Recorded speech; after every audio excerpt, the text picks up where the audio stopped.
তো আজ আমরা চলে গেছিলাম সকাল সকাল ঝুড়ি নিয়ে ঝোপের ভিতর সরষে বাড়িতে। সরষে খেতে গিয়ে কি করছিলাম সেটা চলো তোমাদেরকে তাহলে প্রথম থেকে বলি। তো আজ কি ছিল সরস্বতী পূজা, ওই জন্য একটা ঝুড়ি নিয়ে সকাল সকাল বেরিয়ে পড়ি ফুল এবং বেলপাতা তোলার জন্য। আমার সাথে দেখতে পাচ্ছ অনেকগুলো পাঠা ছাগলও যাচ্ছিল।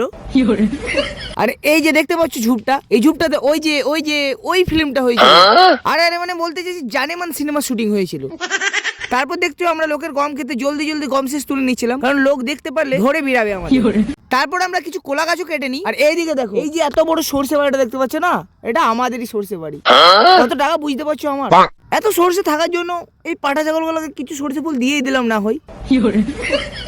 আবে ভাগ, যাদের বাড়িতে আসছে ভাগ ভাগ ভাগ। ওই জন্য আমরা সবাই মিলে কোলা গাছগুলো নিয়ে বেরিয়ে পড়লাম জলদি জলদি। আর এইদিকে দেখো আসার সময় শক্তিটা দেখো আমার।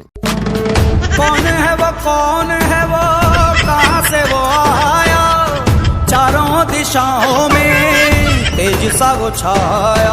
তারপর পুজো মণ্ডপে এসে আমরা কিছু ইন্ডিয়ান ফ্ল্যাগ লাগাই, কারণ আজকে ছিল নেতাজি সুভাষ চন্দ্রের জন্মদিন। তারপর স্নান টান করে পুষ্পাঞ্জলি নেওয়ার জন্য রেডি হয়ে যাই। এর লুকটা দেখো আমার একবার, ইয়ো। তারপর চলে আসি পুষ্পাঞ্জলি নিতে। দেখো অনেক পাঠা ছাগল এসেছে আমাদের সাথে পুষ্পাঞ্জলি নিতে। আর এইদিকে পুরোহিত মশাই আমাদেরকে পুষ্পাঞ্জলি দেওয়ার জন্য রেডি হচ্ছিল। সকলকে একটা করে তিলকও দিয়ে দেয় যাতে সকলে পাস করে যায়, কারণ পরে পাস করার মতো ওকাদ আমাদের কারোর মধ্যে নেই। তারপর চলে আসি বরতলে ভোগ খাওয়ার জন্য। আর এইদিকে দেখতে পাচ্ছ সবাই ভোগ খাওয়ার জন্য রেডি আছে, শালা সব কটা পেটু।